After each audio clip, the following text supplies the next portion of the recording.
I asked AI on a deeper meaning. 12 zodiac signs are the 12 disciples of Jesus Christ. AI answered, that's a fascinating perspective. While the 12 zodiac signs and the 12 apostles of Jesus Christ may seem like unrelated concepts on the surface, there are some interesting parallels and symbolic connections between the two. Here's a deeper dive into the idea. The connections between zodiac signs and apostles. First, Aries, March 21 to April 19. Peter. Aries is associated with leadership, courage, and impulsiveness. Peter, as one of the Jesus' closest confidants, demonstrated these traits, often taking the lead and speaking on behalf of the group. Number 2, Taurus, April 20 to May 20. Andrew. Taurus is linked to practicality, reliability, and sensuality. Andrew, Peter's brother, was known for his practical and down-to-earth approach, often serving as a mediator and peacemaker. Number 3, Gemini, May 21 to June 20. Philip. Gemini is associated with communication, versatility, and curiosity.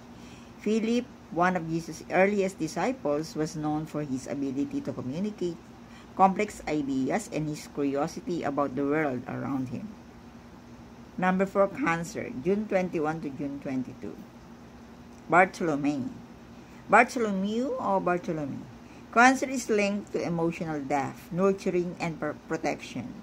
Bartholomew, also known as Nathaniel, was known for his emotional sensitivity and his ability to connect with others on a deeper level. Number 5, Leo, July 23 to August 22. Thomas. Leo is associated with confidence, passion, and generosity.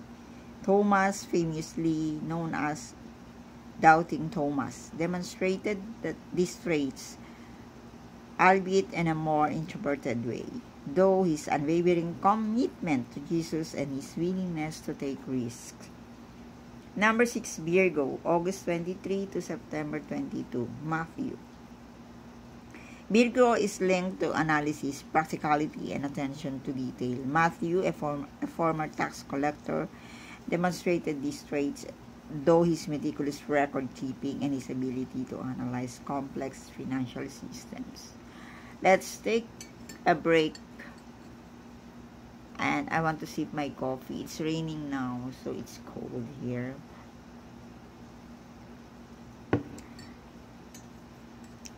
Another. Number 7 is Libra, September 23 and 22. Oh, Virgo. Virgo, August 23 to September 22. Matthew. Virgo is linked to analysis, practicality, and attention to detail. Matthew, a former tax collector, demonstrated these traits through his meticulous record-keeping and his ability to analyze complex financial systems. Number 7, Libra, September 23 and October 22. James, son of Alphaeus. Libra is associated with balance, harmony, and social justice. James, one of Jesus' lesser-known disciples, was known for his commitment to social justice and his ability to balance different perspectives. Yes, true. Totoo po yan. We always look at the different sides of the coin. Scorpio, October 23 to November 21. Simon the Zealot. Scorpio is linked to intensity, passion, and transformation. Simon, a member of the Zealot party, demonstrated these traits through his intense commitment to Jewish cause and his willingness to challenge the status quo. Number 9, Sagittarius, November 22 to December 21. Judas Iscariot. Sagittarius is associated with exploration, expansion, and a desire for truth. Judas, infamous for his betrayals of Jesus, demonstrated these traits through his curiosity and desire for knowledge, albeit in a misguided way.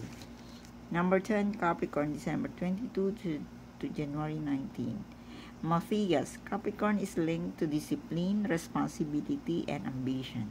Matthias, chosen to replace Judas after his betrayal, demonstrated these traits through his commitment to the disciplines, to the disciples' community, and his willingness to take on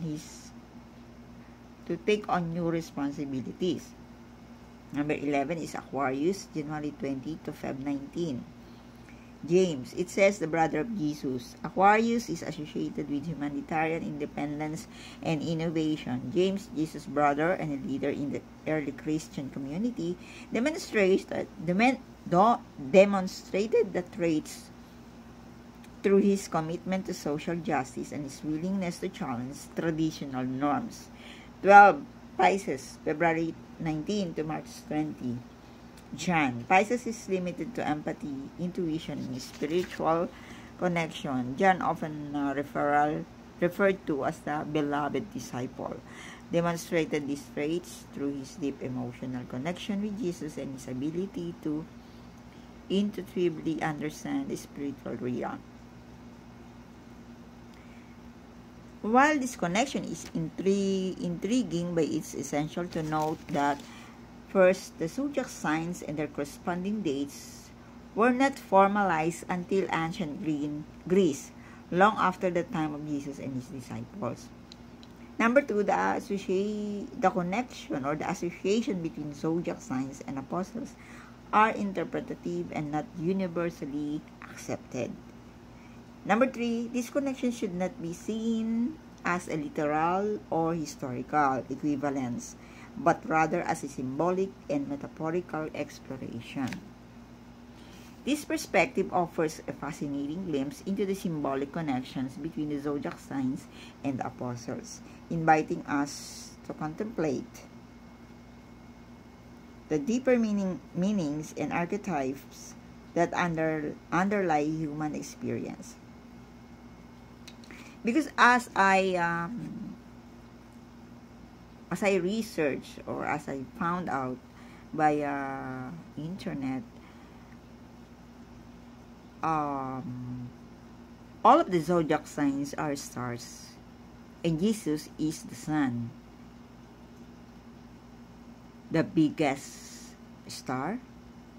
Yes, this is via artificial intelligence, and you may have your own research. I'm just curious about the coincidence of the 12 disciples and the 12 zodiac signs. And because we have individual modalities, energies, and genders, so I think I asked about, are the 12 the zodiac signs, are the 12 disciples of Jesus Christ? So that's my questions. So that's it. Zodiac signs there are energies, there are modalities, and elements. Zodiac signs have two energies here, the masculine and the feminine. And there are three modalities, such as cardinal, fixed, and mutable. Elements, air, fire, earth, and water. Next time, okay. Modality in astrology refers to a way of categorizing the zodiac signs based on their energy and how they interact with the world.